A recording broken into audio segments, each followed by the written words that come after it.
بیشتر مواد مخدر که میاد داخل خاک ایران از افغانستان وارد میشه. آمریکایی‌ها و اروپایی‌ها و غرب و ناتو در افغانستان اساساً به دنبال مبارزات مخدر نیستند.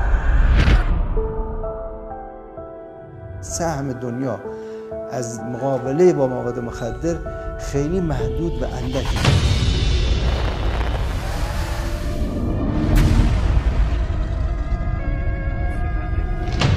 ده ها ساله که ایران در امر مبارزه با مخدر پیشتاز است، خط مقدم است.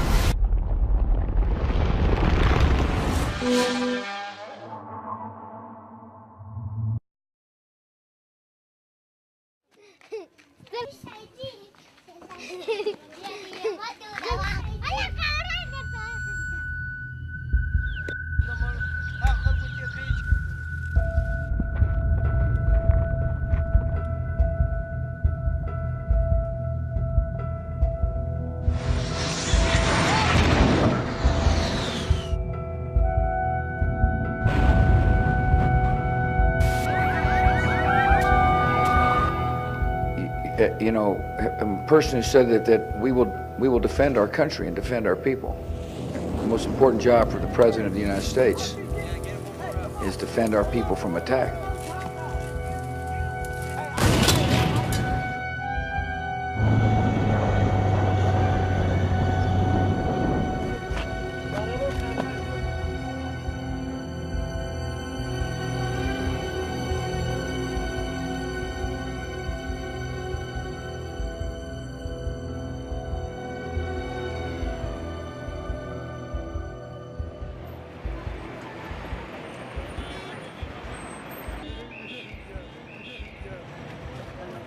تا خانه بشینیم از گشنگی میمونیم، مجبوری که بیاییم اینجا بدبختی بکشیم. اگر انفجار شدیم، اگر بدبخت شدیم، مجبوریم دیگه.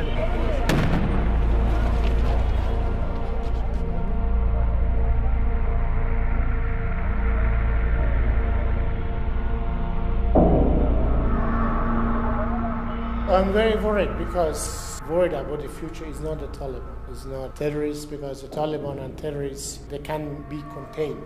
But when you have 1 million of your citizens addicted to drug, it is a national crisis. According to the 2013 survey by the US Department of State, there are more than 1,300,000 drug addicts in Afghanistan, 300,000 of them children.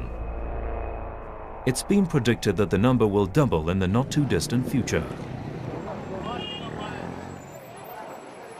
The youth population are very vulnerable to being addicted to drugs. So because of the demography of Afghanistan, we are the second youngest nation in the world. It will be a serious strategic security and social threat to Afghanistan. این مشکل بسیار سنگینی است.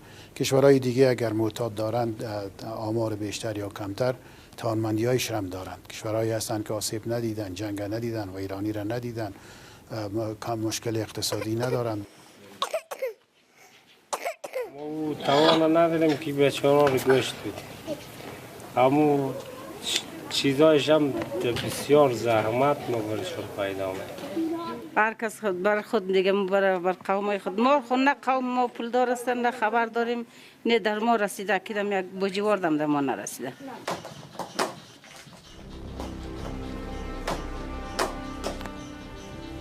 Since the early 21st century, Afghanistan has been the world's largest opium producer.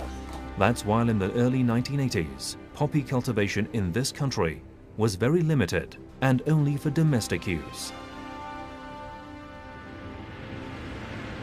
Despite 30 years of war, the country has seen a steep rise in opium poppy cultivation and the proliferation of heroin processing laboratories.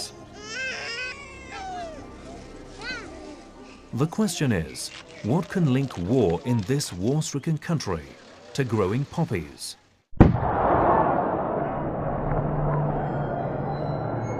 The Opium War, which was fought between Great Britain and China in the 19th century, was a classic example of forcing a country to produce and use opium.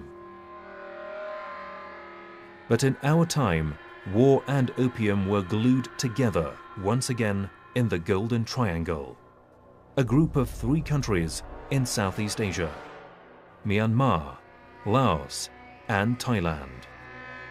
This triangle of opium production was formed in the late 1950s to supply most of the world's heroin for 3 decades. Intelligence organizations and the Western Mafia played a key role in expanding and supporting this area.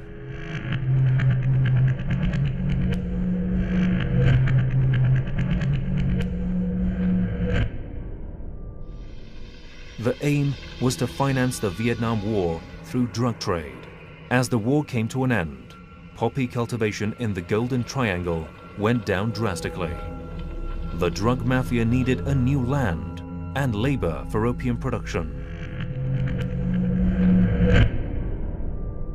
From the 1980s, the opium industry shifted from the Golden Triangle into Afghanistan.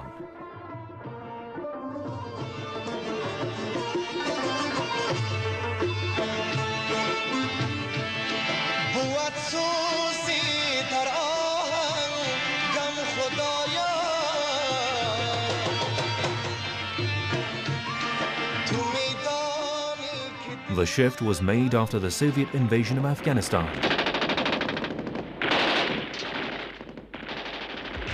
At the time, the United States, with the help of the intelligence service of Pakistan, waged a Cold War of poppy cultivation to fund the CIA secret missions in supporting Afghan Mujahideen and fighting the Soviet Union.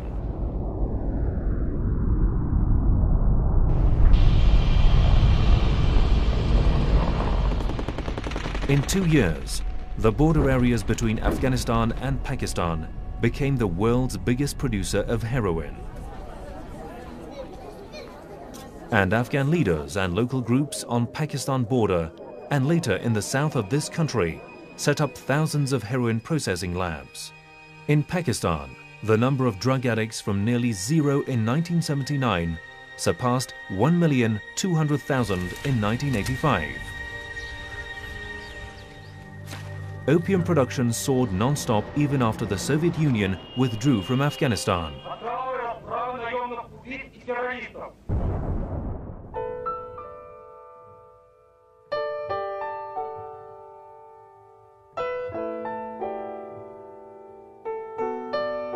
The Taliban worked in close cooperation with the CIA till the 9/11 attacks.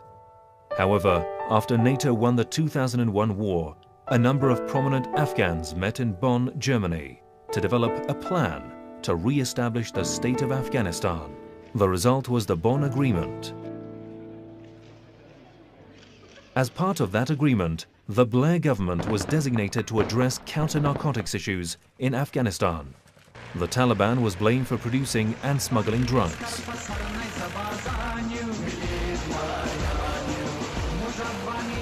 بعد از حمله ناتو که هدف اصلیشون مهار کشت خشخاش بود که در حقیقت منبع اصلی تروریسم بوده در منطقه، اما متاسفانه در عمل شاهد عکس اون پدیده هستیم. کشت خشخاش و تولید مواد مخدر سنتی 10 برابر شد. In 2001, as the Taliban rule came to an end, opium production fell to 200 tons that year. But with the presence of NATO and the establishment of a permanent government in the country, opium production rose to 3,400 tons and 3,600 tons in the next 2 years. The year 2007 saw a record level of opium production with 8,200 tons, which was a 2-fold increase compared to the year 2005.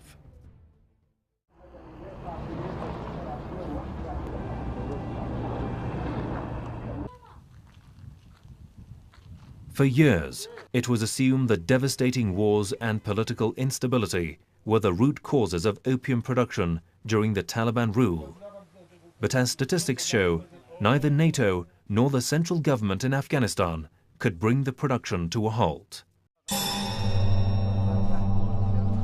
8,000 تن حداقل کف تولید مزارع افغانستانه که از این چیزی نزدیک 350 تا 400 تن هروئین تولید میشه.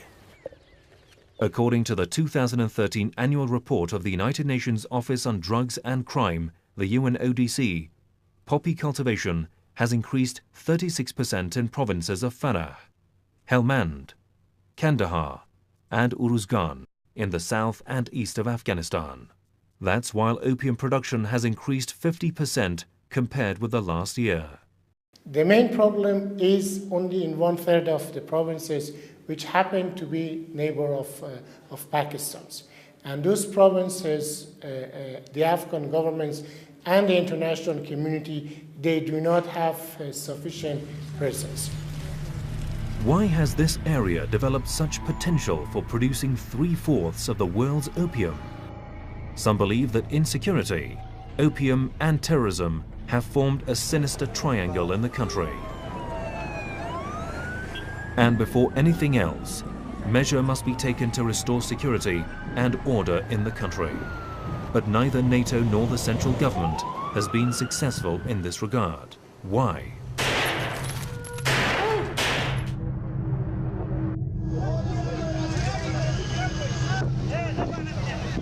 در افغانستان همین گروه‌های افراطی تروریستی را هم فراموش نکنیم، جرایم سازمان یافته را هم فراموش نکنیم. همه از اینا با قاچاقبران مواد مخدر هم دست هستند. یکیش دیگه‌اش را حمایت میکنه و پشتیبانی میکنه. بدونید. The UNODC has estimated the drug money in Afghanistan from 2001 to 2010 to be around $68 billion. The income from opium production is shared between different groups.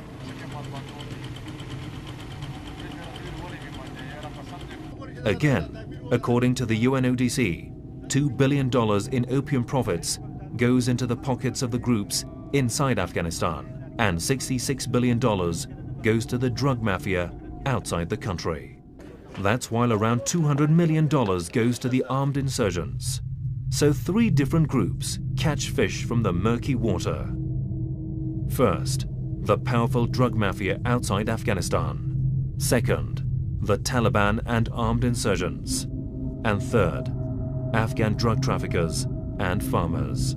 دیگر همه این مبالغ سرسام‌آور به جیب عموم مافیا و بانهای مقتدر مواد مخدر میرسه که در خارج افغانستان و حتی ممکن است در خارج قاره آسیا قرار داشته باشه. تجار و قاچاقچیان و کشاورزان افغانستان چیزی نزدیک 3.2 میلیارد دلار از این 68 میلیارد دلار سهم میبرند. میزان ارزش افزوده مواد مخدر از افغانستان تا مواد برسه به اروپا تقریبا نزدیک 95 تا 100 برابره. فساد یک عامل بسیار مساعد و راهگشاست برای از این مسئله قاچاق مواد مخدر. From 2012 to 2013, crop eradication programs decreased 24% compared with the previous year. And currently, the profit generated by drug trade is more than Afghanistan's state budget, a fact contributing to the spread of corruption to all levels of the Afghan government, from the police to parliament. Because of the transition situation in Afghanistan, the Afghan government has not been able to fully focus on the drug issue, because right now the Afghan government has been busy and preoccupied with the security transition, with economic transition, and with political transition. As long as the central government remains too weak to improve security in the country, the areas under cultivation would generate huge profit for the drug traffickers. In her recent survey, German researcher Sita Maas suggests that in order to eradicate opium production in Afghanistan, all the politicians involved in the anti-narcotics campaign must be dismissed from their political posts. As you know, I could not attend your last hearing because I was in Afghanistan, where there are high hopes for a successful election, bolstered by a stronger than expected showing of the Afghan military over the last several months. Yet this optimism is tempered with depressing evidence of persistent corruption, continued wasteful spending, and increased violence. John F. Sopko, Special Inspector General for Afghanistan Reconstruction, believes that the Afghan government must have the political will to combat narcotics, what it is devoid of.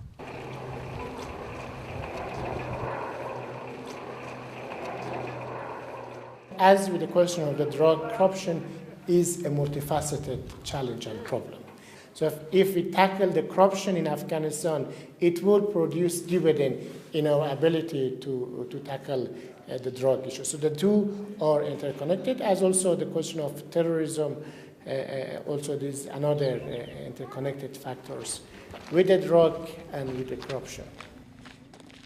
نه باغ است نه آب است خودت می‌بینی با چشم خود نه ماش است نه کار است نه زاو است هیچ چیز نیست ما کار میکنیم بر شما کارم میتیم چی هم میتیم هیچ کار نکار برای ما داد نه کارم که میته نفرم یا ولسوال صاحب لیست میته ولسوال نفر خودم میبره ما مردم خودش ما بیکار طرح‌هایی که اروپایی‌ها و غربی‌ها و آمریکا در افغانستان به کار میبره هیچ کدوم کشاورز افغانی رو تشجیع و تشویق به کشت جایگزین نمیکنه. او همیشه مزیت درآمد مواد مخدرش ارجحیت داره به اقدامات دیگرش در حوزه اقتصادی.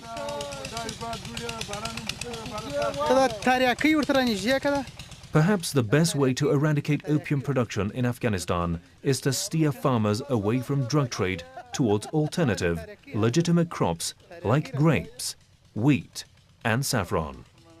Spraying poppy fields is also suggested as another available option for disrupting Afghanistan's lucrative opium market, though chemical spraying has never worked in the Golden Crescent.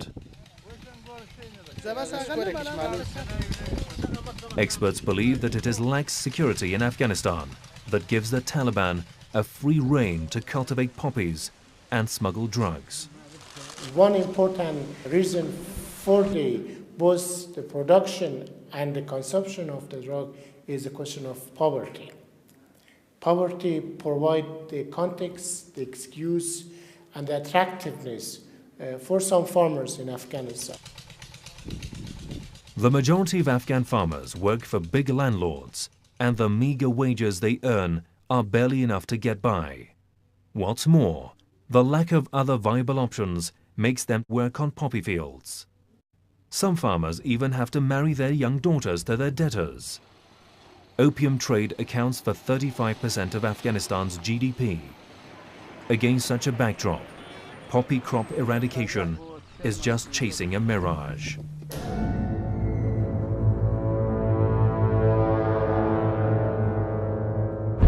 سرویس‌های اطلاعاتی که حاضرند و قادرند یک عنصر تروریست رو در یکی از کوههای پاکستان مورد هدف حمله‌های هواپیماهای بدون سرنشین قرار بدن. سوال این است: لابراتوارهای تبدیل تریاک به مورفین و هروئین در افغانستان چگونه شناسایی نمی‌شوند؟ چرا مورد حمله قرار نمی‌گیرند؟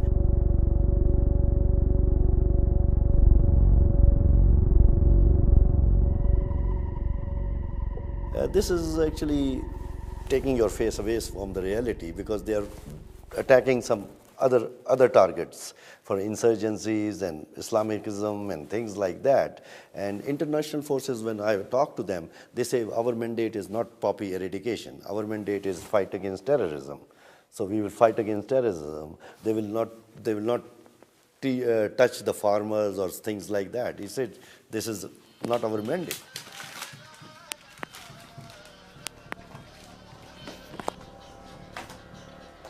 Needless to say, it's a challenging task to close a Pandora's box of poppy cultivation, opium production, heroin processing labs, and drug trafficking.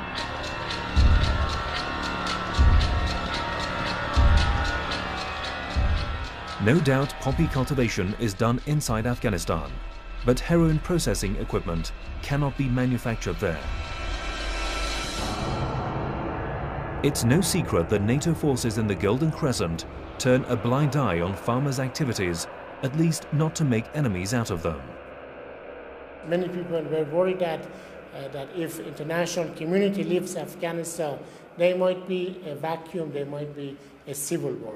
Therefore, some farmers, some mafias, they took advantage of that uncertainty and increased their production.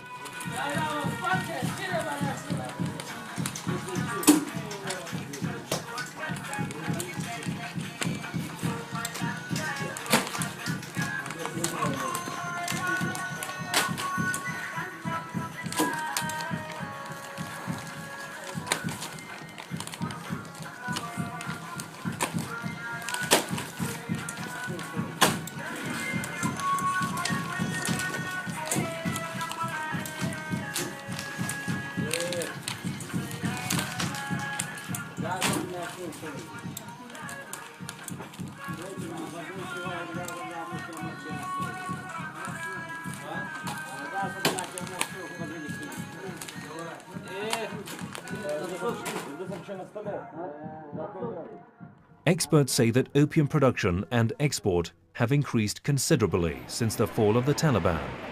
Foreign forces in collusion with the Taliban have facilitated poppy cultivation and opium production and export to make drug trade in Afghanistan the main source of income for some countries in the world. It's not possible to export such a huge amount of drug from Afghanistan without the involvement of state officials, foreign forces, and international networks. چرخش پول حاصل شده از مواد مخدر در سطح جهان رقم چند صد میلیارد دلاری را مطرح می‌کند. اما آنچه به افغانستان نصیب شده بیشتر بدنامی کشت خشخاش است. آمریکایی‌ها و اروپایی‌ها و غرب و ناتو در افغانستان اساساً به دنبال مبارزات مخدر نیستند. مسئله به عنوان مواد مخدر براشون مطرح نیست، در توسعهش نقش دارن، هم شبکه‌های قاچاق مواد مخدر رو تحریک میکنن برای اینکه بتونن اطلاعاتشون رو افزایش بدن نسبت به گروه‌های تروریستی و گروه‌های خشونتبار و حتی نفوذ میکنن برای اینکه این مسیر به راحتی شکل بگیره تا بتونن اطلاعات افزایش یافته رو به عنوان قدرت نرم به دست بیارن. On the 11th of December 2010, the New York Times published an article on the relationship between the United States government and drug lords like Juma Khan. As the biggest and most dangerous drug lord in Afghanistan, Juma Khan was arrested and transported to New York to face charges under a new American narco-terrorism law in 2008. That's while Mr. Juma was a long-time American informer who provided information about the Taliban, Afghan corruption, and other drug traffickers. Along the way, he was also paid a large amount of cash by the United States. According to the article, in his heyday, Mr. Juma Khan was secretly flown to Washington for a series of clandestine meetings with CIA and DEA officials in 2006. افغانستان خالی از این موضوع بود، همونطور که خدمت شما گفتم. یکی در افغانستان رواج یافت دست خارج است و یکی ادامه دارد دست خارج است و یکی اگر افزایش هم می‌یابد دست خارج است. John F. Sopko, Special Inspector General for Afghanistan Reconstruction, has confessed that the international community has failed in reducing poppy cultivation in Afghanistan and in cutting the Taliban off the drug money. Likewise, US officials believe that they have not been successful in combating narcotics in Afghanistan in spite of the $7 billion budget they spent for this purpose. American experts estimate that the Taliban might have received around $360 million over the past decade.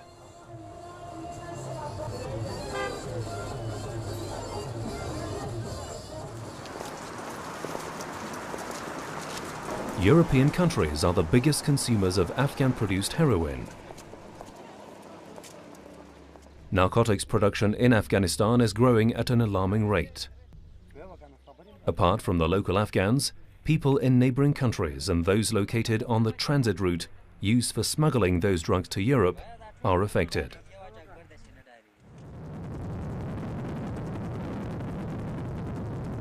Iran shares the longest border with Afghanistan and is the first country on the transit route to Europe.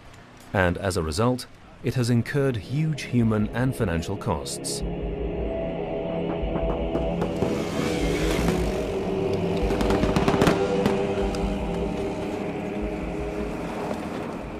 Iran is at the forefront of a full-scale war against drugs destined for Europe.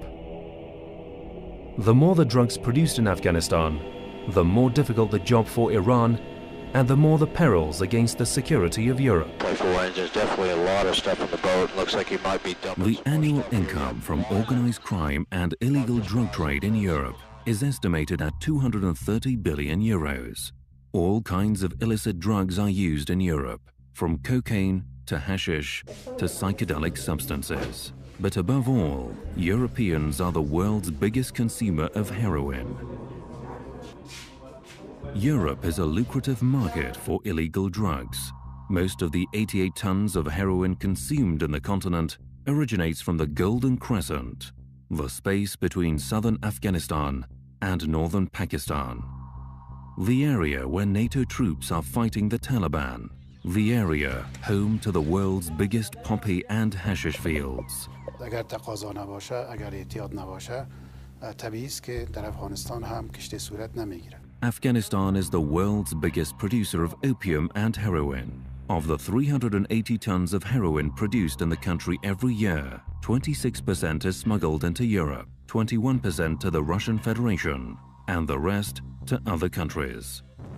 The Balkans remain the main route for smuggling drugs into Europe from Afghanistan. Traffickers use it at any cost because it's shorter and involves a 1,845-kilometer border between Iran, Pakistan, and Afghanistan. It will be a difficult situation. I must say, it's a very difficult situation, not only for Iran, but for going to the Europe or Africa. The Balkan route traverses Iran, Turkey, Greece, and Bulgaria across Southeast Europe to the Western European market.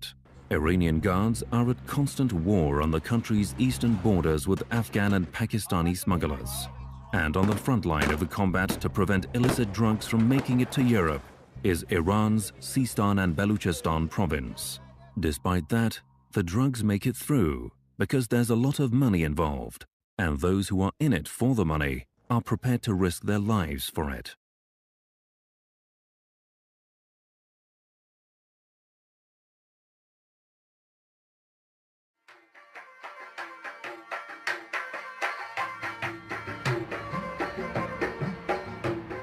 A 6,000-year-old land southeast of Iran, with a kind, hard-working people and a rich culture. The creator of the world's first painted pottery in the 3rd millennium BC. ما با دو تا کشور معضلخیز افغانستان و پاکستان همسایه هستیم. 900 کیلومتر با پاکستان و 300 کیلومتر با افغانستان. در واقع 1/3 کل مرز افغانستان رو ما باش همسایه هستیم و کشورهایی که خیلی علاقمند به در واقع تامین امنیت مرزهاشون و توجه به مرزهاشون خیلی علاقمند نیستن و به هر حال این کار ما رو خیلی سنگین میکنه.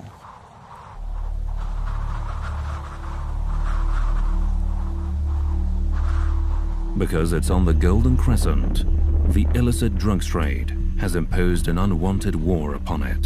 ما مواجهیم با گروه‌های مختلف شرارت و از جمله مواد مخدر. به هر حال توناژ بالای تولید مواد مخدر در افغانستان زمینه و کریدور ورودیشون و در واقع ترانزیتشون از استان ما، از استان سیستان و بلوچستان.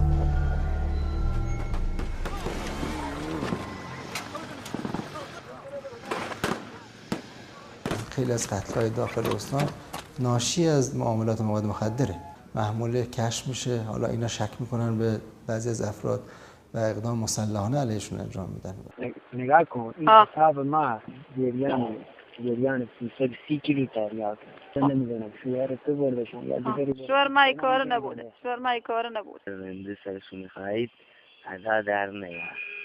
نه تو خدا من چی اقرام رو میکنه من نگاه اینجا سرم رو برم سرش هم میبرم رو سینهش میگذارم آخرین مولعت تو خدا این آخرین شب مولد نشین دارم باشه تو بیکار میکنم.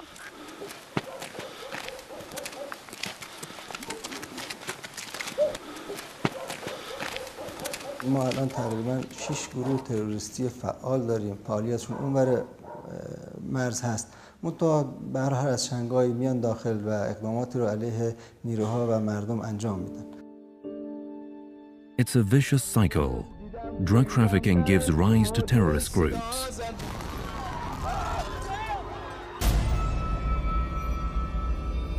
Terrorist groups create insecurity. Insecurity leads to an increase in the trafficking of narcotics. And narcotics swell the coffers of terrorist cells. از محل درآمدهای ناشی از فروش مواد مخدر میتونن گروه ها رو شکل بدن، گسترش بدن. خب سربازگیری خیلی سخت نیست. با کمترین مبالغ میتونن اینها از داخل خود پاکستان، داخل در واقع مجموعه کشور میتونن سربازگیری بکنن و کارشون ادامه بدن.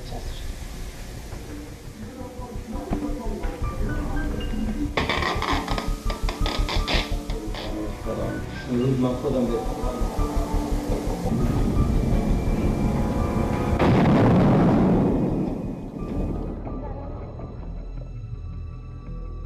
I personally believe there is a very strong linkage that the money related to drug is used for terrorism. بلند شو نه شما بشین کاری یه لحظه نگاه یه تو چی کاری؟ من معسلم. معسل چی؟ درس میخونم. For a terrorism you need billions of dollars to buy equipment, to pay for the people and things like that. So somebody is supporting them. مالک ریگی که جزو اشرار شاخص استان بود، گره خوردگی ایشون با اشرار مواد مخدر باعث شد که مقداری تقویت بشه و گروهش رو گسترش بده، فعالیتاش رو گسترش بده و اقدامات رو علیه مردم در داخل استان انجام بده. من ادعا دارم ایران هم قربانی اول نارکوتروریسم در جهان هستش، هم محور اول مبارزه با نارکوتروریسم. سربازان گمنام امام زمان عجل الله تعالی فرجه الشریف در یک عملیات مهم عبدالمالک ریگی سرکرده گروهک تروریستی شرق کشور و عامل کشتار ده‌ها تن از هموطنان شیعه و سنی را دستگیر کردند. پشتوان مالیمون یکی همین بحث گروگانگیری بود و باجخواهی و اینا بودن. یک بخشش هم از بالاخره همون قاچاقچی مواد مخدر بود که امکانات و تسلیحات و ماشین و این چیزها را در اختیار ما قرار میدادن. البته خود ما مستقیم تو مواد مخدر نبودیم، فقط از اون کسانی که این کارو میکردن خب از پول و مهمات اونا استفاده میکردیم.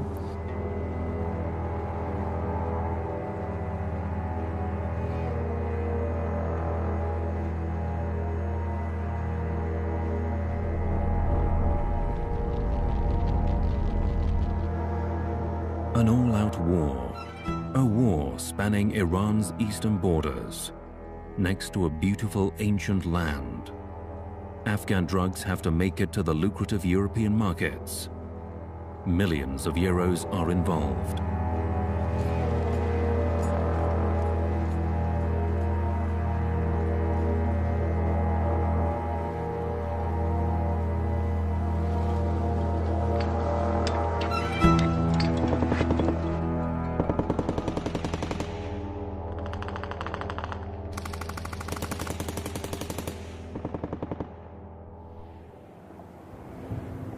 On the length of Iran's eastern borders, large embankments that run many kilometers,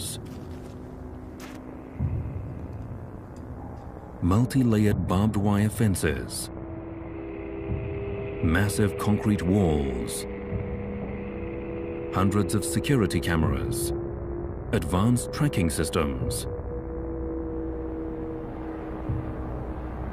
trained guards, and a concrete wall.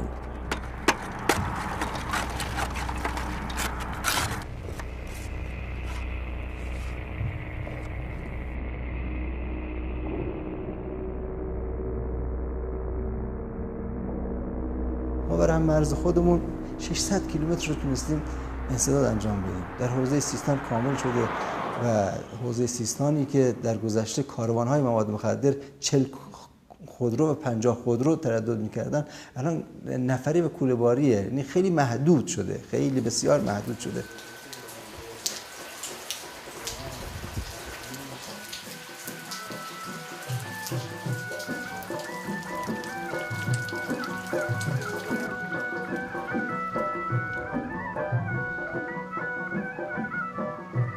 Chabahar Port, Iran's only gateway to an ocean, sharing a 300-kilometer maritime border with the Gulf of Oman.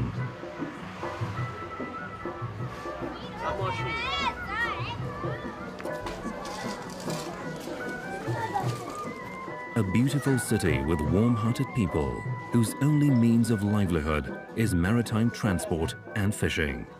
A peaceful life that's become a target of traffickers.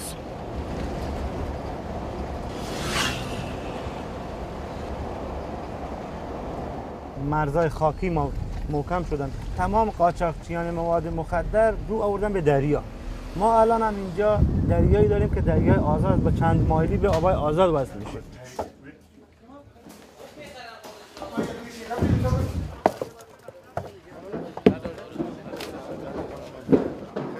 چطور کاربر چطوره سره؟ لنجدارا ما در عذابن قطعا مواد مخدر که بیاد نیروهای نظامی و امنیتی و انتظامی به خاطر مواد مخدر هم برن برخورد بکنن تا اینا رو شناسایی کنن. یک سری معضلات برای لنجدارا و سجاده ما وجود هم.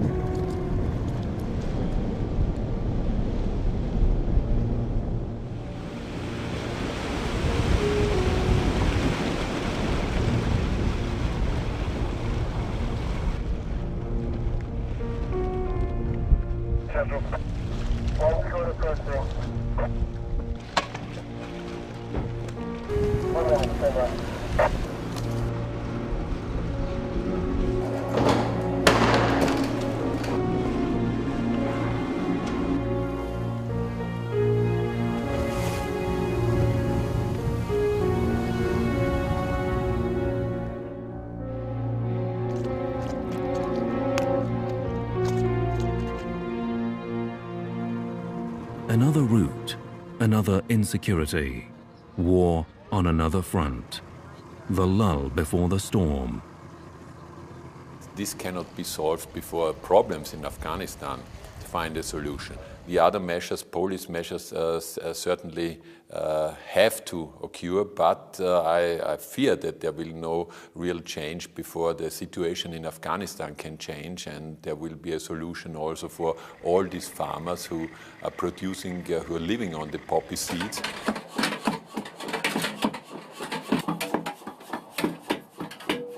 Narcotics production in Afghanistan continues unabated, steadily and with no obstacles.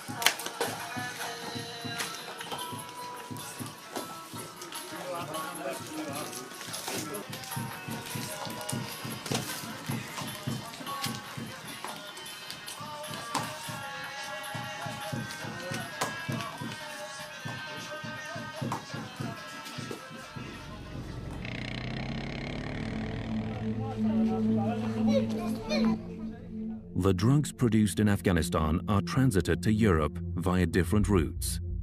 One route used for transiting heroin traverses Iran and Turkey before getting to Europe. Another spans countries in Central Asia and the Russian Federation. And the third one starts in Pakistan, continues into the sea, leading to Arab countries, China and Africa, and eventually Europe. But the shortest of these paths is the so-called Balkan route, with Iran at its very mouth, the front line of the war against the traffickers. و این در حقیقت همه جهان را شامل میشه، چرا که تمام تقریبا کشورها در این حالی که مقصد هستند، مسیر هم هستند به کشور دیگه.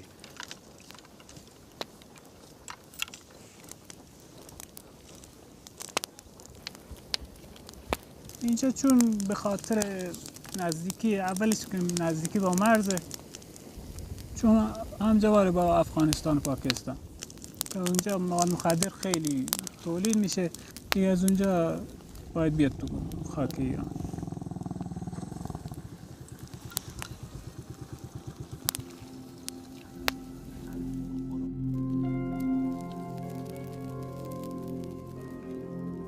من کلا اسکورت ماشین باری بودم، مثلا جلوشون راهپاکنی میکردم.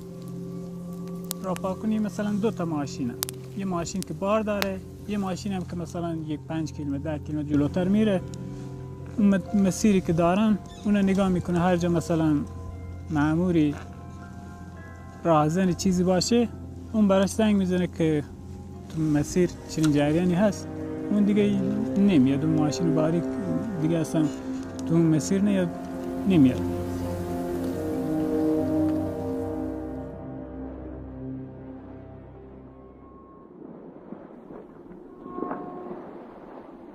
اصل قضیه برمیگرده به صاحب بار.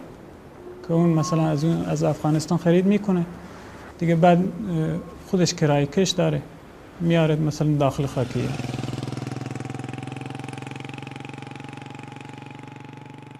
صاحب بار به من زنگ میزد که آقا بار من تحویل بگیر. من تحویل میگرفتم میدادم به افغانیا می آوردم به پاکستانیا میدادم، پاکستانیا به ایرانیا میدادم. دلیل تیکه تیکه آوردنش اینه که مثلا آدم همون منطقه است، منطقه خودش مثلا خوب آشنایی داره.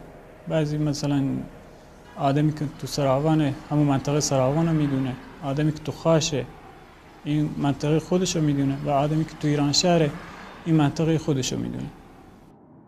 400 جلوتر 24,000 تومان بوده کرایه. 6 تا 7 تومنش افغانی کرایه افغان کش میبره، 7 تاش هم پاکستانی، 7 تا دیگرش اینی که به ایران میاره، 2 تومنش هم این راس افغانا میبره، 1000 تومان برای دلالش میمونه. این وسط افغانیا برد میکنه. چرا؟ چون پول همه به همون میرسه. اونی که میپروشه، اونی که اونجا از اون خریداری میکنه. مثلا این دوتا ما وسط مفت مجان قربانی نشد.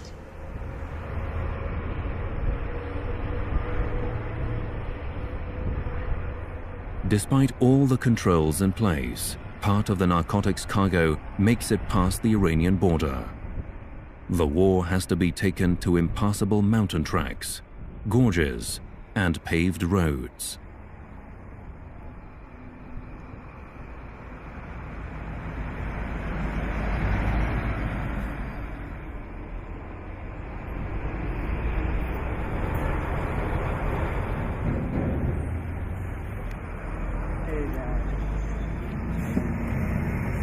یک کیلو هروئین در افغانستان امروز با پول ایران 3-4 میلیون تومان معامله میشه، ولی همین مقدار مواد مخدر از نوع هروئین در ترکیه به بیش از 40 میلیون تومان میرسه.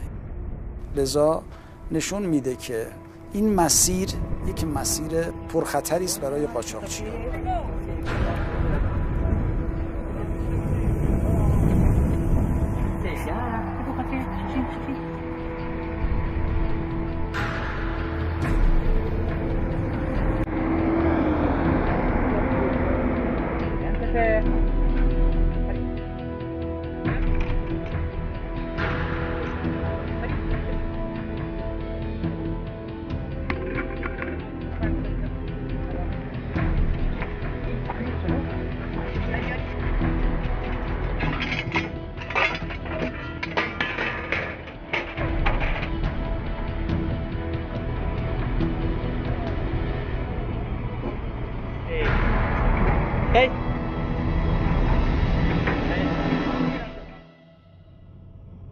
There is no end to the war on the eastern borders.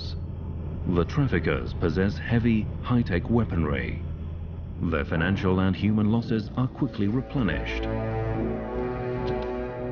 Drug money, poverty, and insecurity along the borders of Afghanistan and Pakistan provide them with an inexhaustible resource.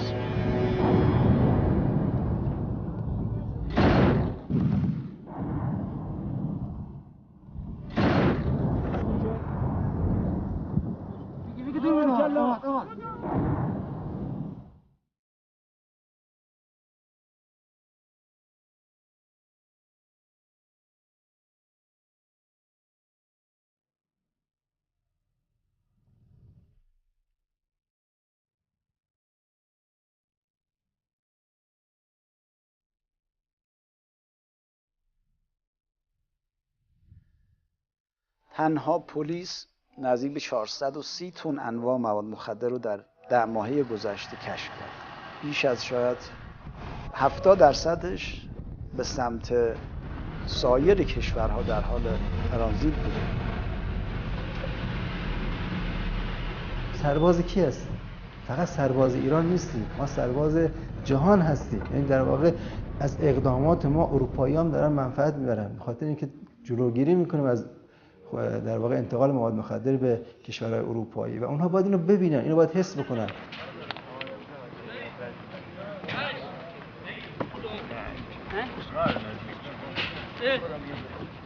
47 تا 50% کشفیات ما موادیه که به سمت اروپا داره ترانزیت میشه، ما ضربه میزنیم. در حقیقت باید حساب کنیم اگه این مواد وارد این کشور میشه، یقینا درصد مصرف کننده ها، درصد تخریب نهاد خانواده، درصد جرایم داخل این کشورها، درصد اقدامات حتی تروریستی یقینا سطحش به مراتب بیش از این حدیه که الان وجود داره.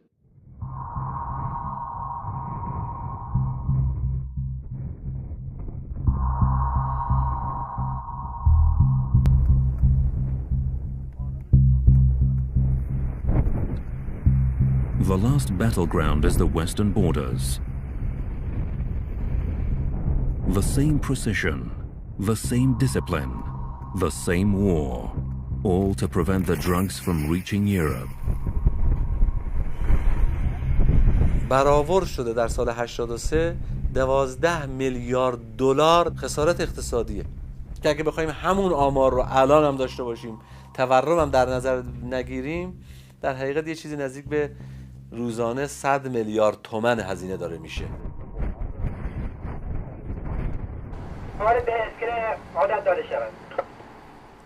یعنی سهم دنیا از ترانزیت مواد مخدر مقابله با مواد مخدر خیلی محدود و اندکه و ما اصلا حس نمی‌کنیم این سهم رو.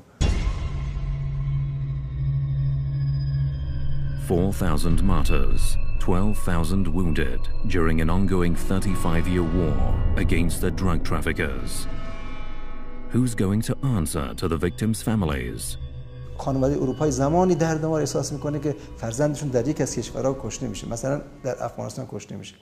اون وقت احساس میکنه که واقعا ما چی میکشیم. بعضی وقتی آمدن و از نزدیک دیدن، در واقع مواجه شدن با خانواده شهدای ما، اون وقت تازه با ما همدردی کردن، نه اینکه کمکی بکنن. واقعا سهم مجامع بین المللی بسیار بسیار ناچیزه.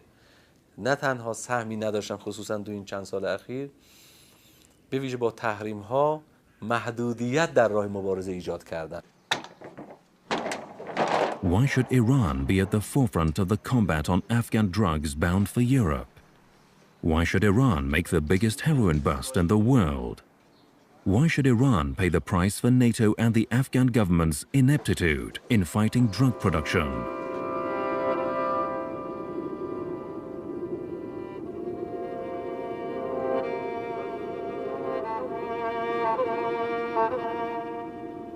What motivation should the Iranian soldier have to stand up against the smugglers' bullets so that Afghan-made heroin doesn't make it to Europe?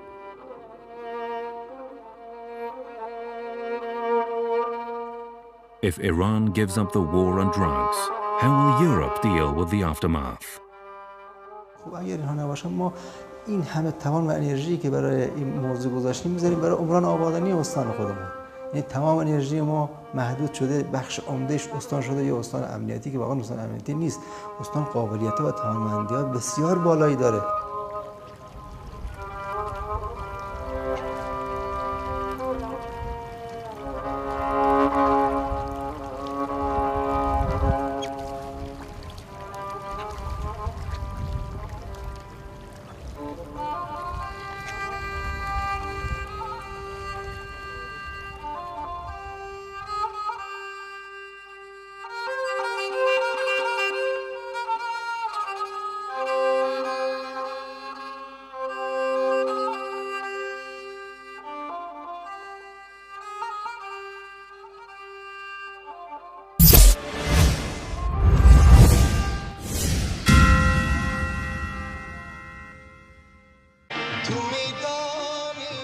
The shift was made after the Soviet invasion of Afghanistan. At the time, the United States, with the help of the intelligence service of Pakistan, waged a cold war of poppy cultivation to fund the CIA secret missions in supporting Afghan Mujahideen and fighting the Soviet Union.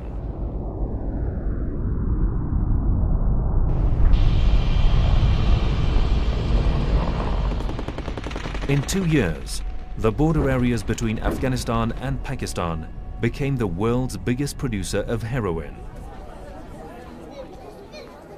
And Afghan leaders and local groups on Pakistan border and later in the south of this country set up thousands of heroin processing labs. In Pakistan, the number of drug addicts from nearly zero in 1979 surpassed 1,200,000 in 1985. Opium production soared non-stop even after the Soviet Union withdrew from Afghanistan.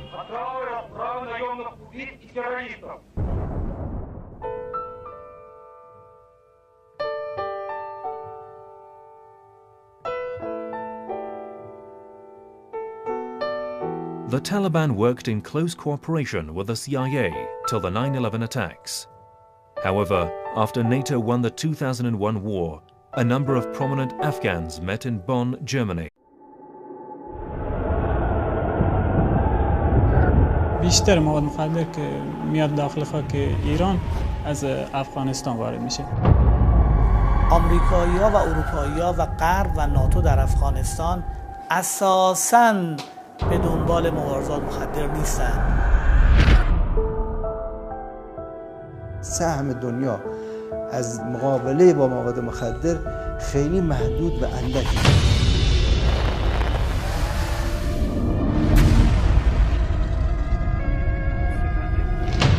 ده ها ساله که ایران در امر مبارزه با مخدر پیشتاز است، خط مقدم است.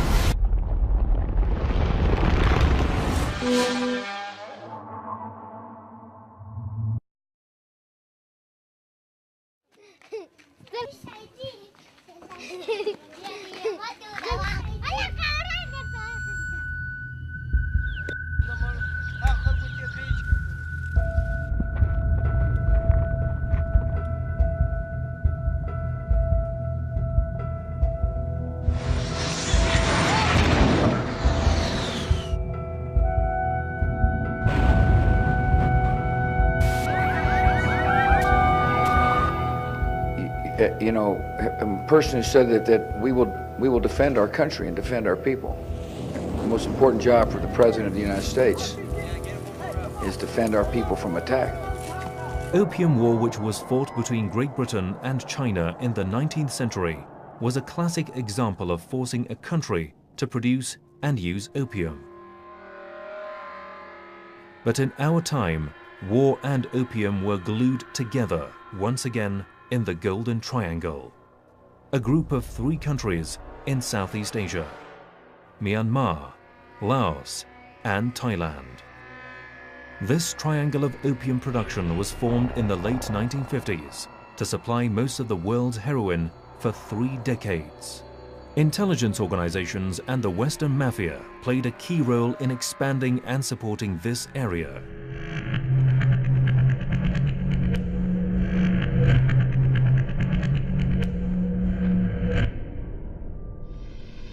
The aim was to finance the Vietnam War through drug trade. As the war came to an end, poppy cultivation in the Golden Triangle went down drastically. The drug mafia needed a new land and labor for opium production. From the 1980s, the opium industry shifted from the Golden Triangle into Afghanistan.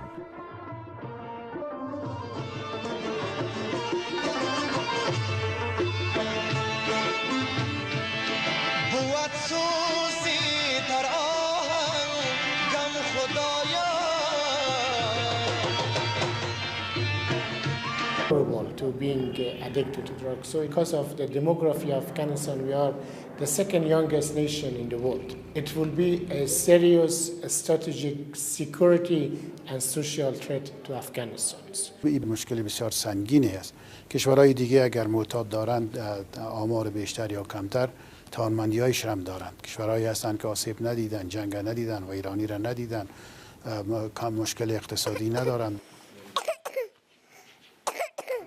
توان نداریم که بچه‌ها رو گوشت بدیم.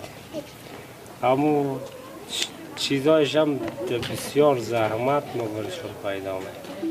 هر کس خود بر خود دیگه بر قومای خود ما خود نه قوم ما پولدار هستن نه خبر داریم نه در ما رسیده کدام یک بجوار دم در ما نرسیده.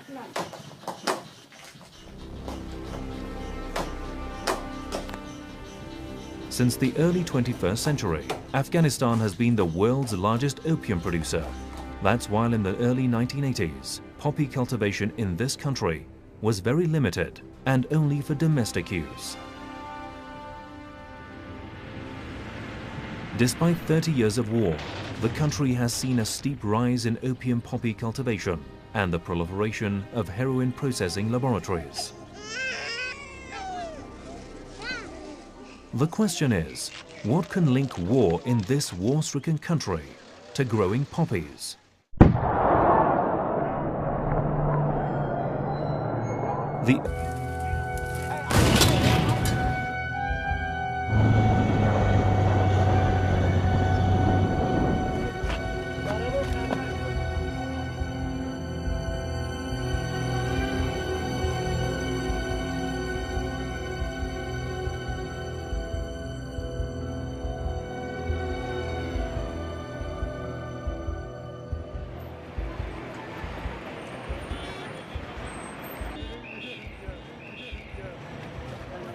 تا خانه بشینیم از گشنگی میمونیم مجبوری که بیاییم اینجا بدبختی بکشیم اگر انفجار شدیم اگر بدبخت شدیم مجبوریم دیگه